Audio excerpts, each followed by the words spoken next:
कैसे हैं आप सब लोग। उम्मीद है कि सब खैरियत से होंगे। और हमारे टिशू आ रहे हैं पीछे। हाँ जी, तो टिशू हमने हटा दिए हैं। तो कैसे हैं जी आप लोग, और सब ठीक होंगे। अल्हम्दुलिल्लाह मैं भी बिल्कुल ठीक हूँ माशाल्लाह से।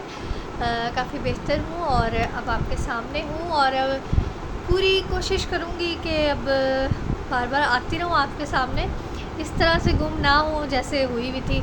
तो ये है जी लाइबा रानी, जिनको आप पहले भी देख चुके हैं और आपको पता चल ही गया होगा कि आई हुई हैं हमारे घर मेहमान हमारी, और 2 दिन से आई हुई हैं।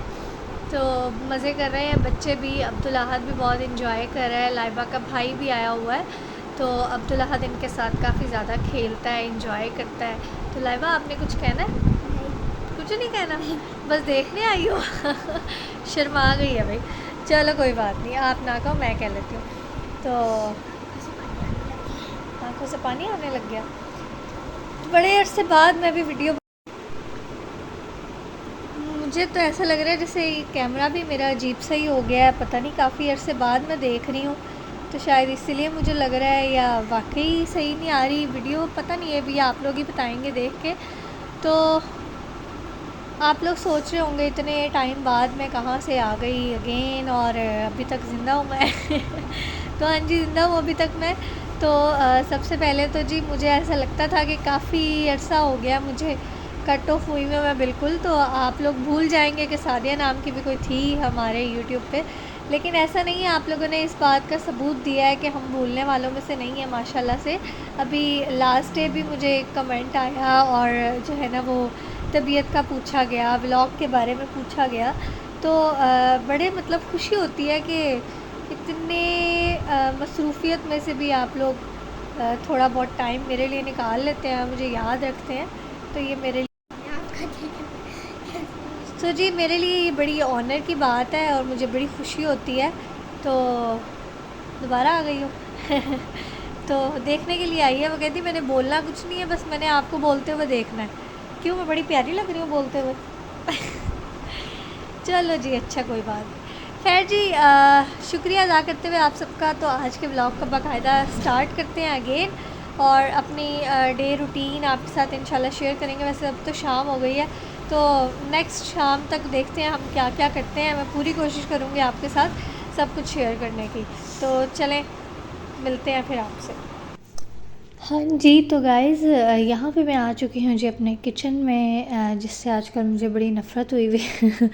पता नहीं क्यों, लेकिन मेरा आजकल बिल्कुल भी किचन में जाने को दिल ही नहीं करता है। और लिटरली मैं आपको सही बताऊँ तो मैंने काफ़ी अरसे बाद अपनी मतलब किचन रूटीन स्टार्ट की है, क्योंकि मैं इतना लंबा बीमार रही हूँ कि जिसकी वजह से मैं जस्ट बेड पे रहती थी, और बस बेड से उठना और वॉशरूम, और वॉशरूम से अगेन बेड पे। तो इससे ज़्यादा मेरा और कोई काम था ही नहीं।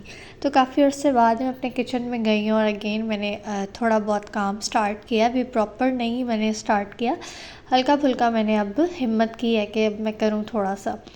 तो मेरे हस्बैंड यहाँ पे कॉलेज से आ चुके थे वापस, और देर से ही वो आए थे।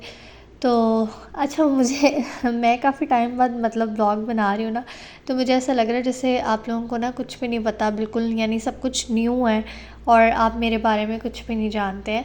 लेकिन फिर मुझे याद आता है कि नहीं, आप मुझे बहुत अच्छी तरह से जानते हैं। मैं ही भूल गई थी। तो खैर अच्छा, वो कॉलेज से आ चुके थे, और आप लोगों को पता है कि वो देर से ही आते हैं। तो पहले वो देर से आते थे, अब वो बहुत ज़्यादा देर से आने लग गए हैं।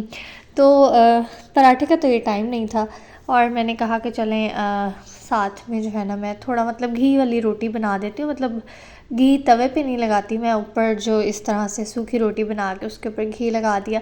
और सालन का उनका कोई ख़ास मूड नहीं था, तो मैंने कहा चले मैं साथ अंडा बना देती हूँ और सालन भी दे दूँगी। तो ये है कि वो इस अंडे के साथ बड़े खुश होकर रोटी खा लेते हैं।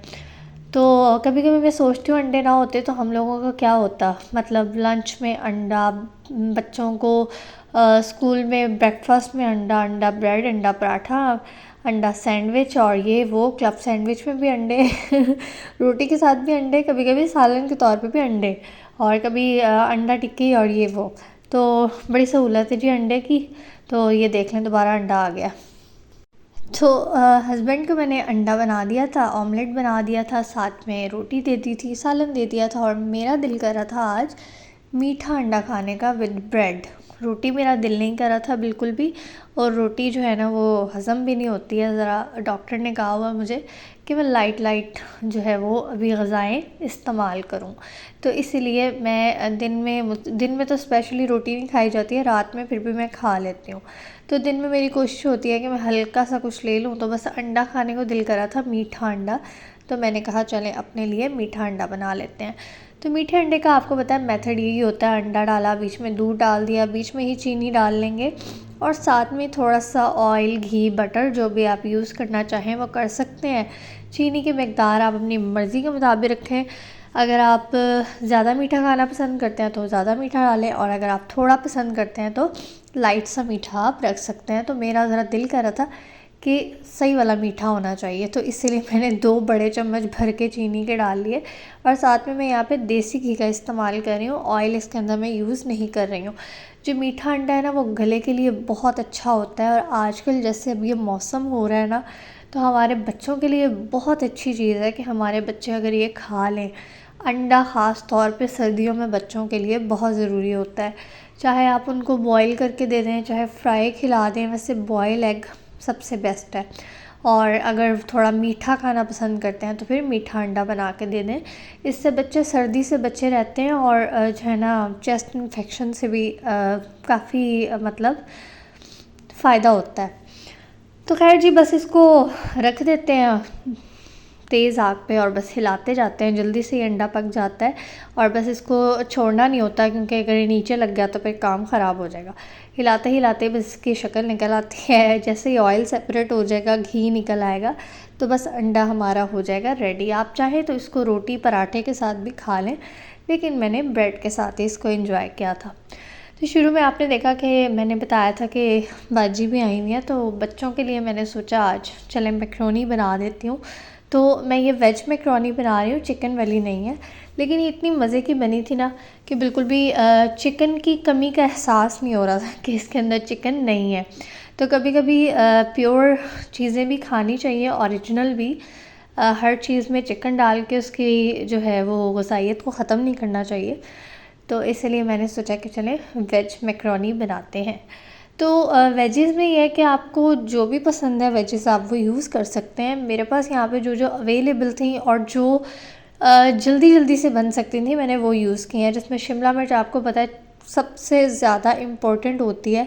चाइनीज़ आप कोई भी डिश बना रहे हो तो उसमें शिमला मिर्च के बगैर तो कुछ मतलब होता ही नहीं है ना। ऐसा होता है कि आप बाकी चाहे सारी चीज़ें ना डालें, शिमला मिर्च के बगैर नहीं बन सकती हैं ये चीज़ें। तो सबसे पहले जी हमने शिमला मिर्च डाल दी। यहाँ पे मेरे पास गाजर थी, ऑरेंज वाली, और ये कद्दूकश की हुई थी मैंने, ये फ्रीज़ थी, तो ये मैंने बस 2-3 मिनट बाद ही डाल दी थी। तो आप सब्ज़ियाँ उस हिसाब से डाल लें कि जिसको टाइम लगेगा ज़्यादा वो पहले डाल लें, और जो जल्दी गल जाएगी तो उसको बाद में डाल लें। तो बोलते हुए जी मुझे इतना ज़्यादा मेरा सांस फूल रहा है, मुझे ऐसा लग रहा है कि मैं अगेन मतलब पहले दिन से स्टार्ट कर रही हूँ काम। जैसे मैं पहले दिन थी ना कि रुक रुक के और मुझसे बोला नहीं जा रहा था, थोड़ा उस टाइप का सीन हो रहा है आज मेरे साथ। तो सांस बहुत ज़्यादा मेरा फूल रहा है। तो खैर जी बस मैंने ये वेजिटेबल्स डाल दी थी, और वेजिटेबल्स में एक बात का ख़ास ख्याल रखना होता है कि इनका जो क्रंच है ना वो बिल्कुल भी ख़त्म नहीं होना चाहिए, यानी हमने गलानी नहीं है, जस्ट हमने हल्का हल्का सा इनको सौटे करना होता है। हल्की सी शिमला मिर्च, हल्की सी गाजर, बंद गोभी आपको पता है कि 2 मिनट में सॉफ़्ट हो जाती है, तो इनका क्रंच बाकी रहना चाहिए, और बस हल्का हल्का सा हमने इसको पकाना है। और उसके बाद जी बस ये वेजिटेबल्स सारी हम पका लेंगे, 5 मिनट में सारी वेजिटेबल्स डन हो जाएंगी। और उसके बाद जी इसके आ जाते हैं मसाले, जिनमें शामिल है जी नमक।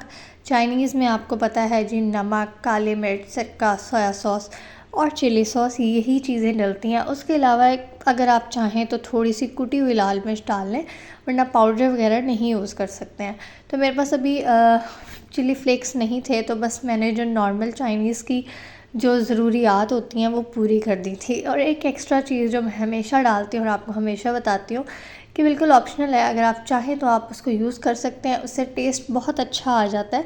लेकिन अगर आपके पास नहीं है, क्योंकि अक्सर ऐसा होता है कि वो बाज़ार से नहीं भी मिलता, लेकिन बहुत सारे स्टोर से मिल भी जाता है आराम से, तो वो है जी चाइनीज़ सॉल्ट। थोड़ा सा मैं वो वाला सॉल्ट डाल देती हूँ और थोड़ा सा, और ख़ास तौर पे इस बात का ख्याल रखिएगा कि अगर आप चाइनीज़ सॉल्ट ऐड कर रहे हैं तो फिर जो हमने नॉर्मल सॉल्ट ऐड करना है उसके मिकदार का हमने ख्याल रखना है, क्योंकि अक्सर मेरे साथ ऐसा भी हुआ है कि अन्नेवाह मैंने नमक डाल दिया और जो है ना वो फिर नमक तेज़ हो जाता है, क्योंकि वो भी सॉल्ट है, उसमें भी ज़ाहिर है वो भी थोड़ा सा तेज़ होता है। तो इसलिए ज़रा कम ही चीज़ें हम रखेंगे, बाद में अगर ज़रूरत होगी तो और ऐड कर देंगे। बाकी सोया सॉस थोड़ा सा ज़्यादा इसमें जाता है, और सिरका और चिली सॉस तो बिल्कुल नॉर्मल जितना आपको लगे कि डालना चाहिए बस आप डाल दें। तो ये है जी चाइनीज़ सॉल्ट, ये ऐसा होता है। और ज़ाहिर आपको पता ही होगा मैं कैसी बातें कर रही हूँ अजीब अजीब सी। खैर कोई बात नहीं। तो एक और चीज़ मैंने इसके अंदर डाली थी जो मुझे अभी भी याद आई है, वो है जी ऑरिगानो लीव्स। वो मैंने थोड़े से ऐड किए थे, ये भी बिल्कुल ऑप्शनल है। अच्छी खुशबू आ जाती है, अच्छा सा प्यारा सा टेस्ट आ जाता है इसके अंदर, तो अगर आप चाहें तो ऐड कर दें। तो यहाँ पे हमारे वेजिटेबल्स का हो गया जी काम डन। तो पास्ता आपने देखा था, सॉरी मैक्रोनी पास्ता एक ही बात है, बहन भाई हैं ये सारे, स्पैगेटी वगैरह सब कुछ। तो वो मैंने बॉईल करके रखा हुआ था, उसके अंदर नमक और ऑयल डाला हुआ था। बहुत दफ़ा ये रेसिपीज़ शेयर की हुई हैं, लेकिन चले मैंने कहा इतने अरसे बाद मैं बना रही हूँ तो एक ज़रा डिटेल में हो जाना चाहिए। तो बस वो जो हमने बॉईल किया हुआ था उसको हमने अच्छी तरह से ठंडे पानी से वॉश कर लेना, ताकि जो मैक्रोनी है वो जुड़े ना और इस तरह से खिली खिली सी प्यारी प्यारी सी रहे। और बस इसको हम मिक्स करेंगे, और एंड में आप इसके ऊपर चाहें तो थोड़ा सा चीज़ डाल लें अच्छे से टेस्ट के लिए, अच्छी सी प्यारी सी लुक के लिए, वरना चाहें तो आप इसको सिंपल ही रहने दें और 5 मिनट के लिए दम लगाएं। और आपकी वेज मैक्रोनी जो है देखें कितनी जल्दी और कितनी आसान चीज़ों से, कोई चीज़ आपको बाज़ार से नहीं लानी पड़ेगी, सब कुछ घर में मौजूद होता है।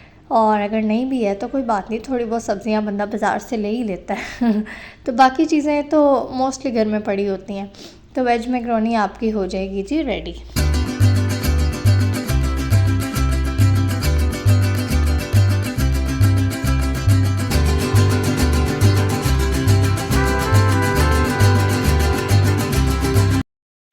तो जी मैक्रोनी होगी जी यहाँ पे डन। बच्चों को भी सर्व की, मैंने भी खाई, हस्बैंड को भी खिलाई, खुद भी खाया, सबको खिलाया, बड़ा मज़ा आया तो आज के व्लॉग को भी इसी के साथ एंड करते हैं। छोटा सा व्लॉग था, कोई बहुत ज़्यादा एक्टिविटीज़ नहीं थी, लेकिन जो था वो मैंने सब आपके साथ शेयर कर दिया। तो मैं चाह रही थी कि इस मैक्रोनी की लुक ख़राब ना हो, जो चीज़ है वो ऊपर मेल्टेड चीज़ प्यारा सा वो नज़र आता रहे, और आप इसके ऊपर केचप डालें और मज़े से स्नैक्स को एंजॉय करें। इससे पेट बिल्कुल भी नहीं भरता, थोड़ी देर बाद फिर सानू भूख लग जाती है रोटी दी तो बस हम क्या करें, मजबूर है अपनी आदतों से। तो बस आज के व्लॉग को यहीं पे एंड करते हैं। उम्मीद है कि आपको पसंद आया होगा। लाइक कर दीजिएगा और दुआओं में याद रखिएगा। अल्लाह हाफिज़।